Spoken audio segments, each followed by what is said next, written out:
Hello everyone, my name is Chris and welcome to my hobby blog.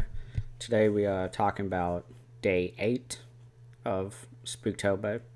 It is October 8th right now, it's in the morning, it's 11:34. I went ahead and just watched my movie for the day. It was definitely a random one. It's one I watch every year though. It is George Romero's Night of the Living Dead. I have the Criterion. I remember when this came out and I somehow got it like 15 bucks. So I was really happy about that. But this is probably one of my favorite George Romero Dead movies. It switches between, dawn, day, and night pretty often. But this one's consistently a good watch for me. Dawn of the Dead is really good. Day of the Dead is just miserable throughout, which I like. But it's not often that I can rewatch it. Night of the Living Dead is probably the most rewatchable, because it's an hour and a half. It's the original zombie film, although in this movie they call them ghouls. There's a lot of historical callbacks throughout this movie, or it's not even callbacks, but it's just references to what was going on at the time. So the Vietnam War, the Civil Rights Movement, all that. And for me, it's frustrating to watch also because some of the characters in this movie are so incompetent. And I haven't seen the remake, but I know George Romero, when he wrote the script for the remake of Night of the Living Dead in the 90s, where Tom Savini, I believe, was in charge of. He directed it.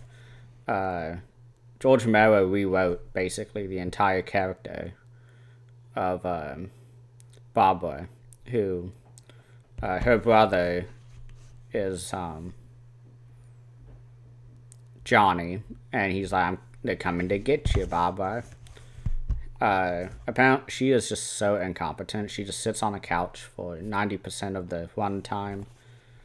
And I really want to see the remake one these days. I haven't yet for some reason, but I mean, it's really fun to look at the editing and the cinematography for this movie, because you can tell when action is about to start, because you'll see the camera is really smooth and it's on a tripod obviously, but then when you start seeing it going handheld, that's when action's gonna start. That's my favorite thing to look out for. I didn't really notice anything new this watch. Nothing popped up at me. I debated on watching the commentary track, but I really wanted to just rewatch it again. This was probably my 5th or 6th watch.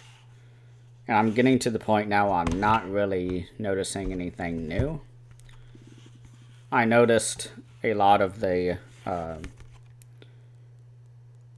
repeat zombies that would come in and out, and I know from the special features that the people they got to play the zombies were locals, and they have a really fun interview series on this release where they talk to all the zombies who are still around 50 years later, and it's really interesting to hear them talk about being on this movie. But I mean, I really like this movie. It's probably one of my favorite zombie movies of all time, but I just really didn't get much out of it this time that I didn't already know.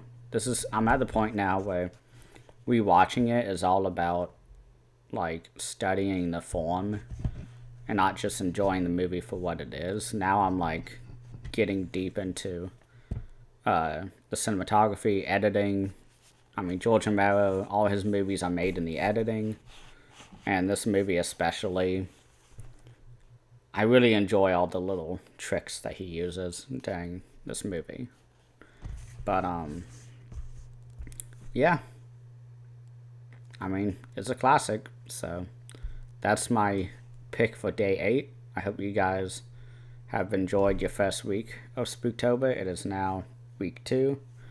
So, I hope to see what you guys have watched this month.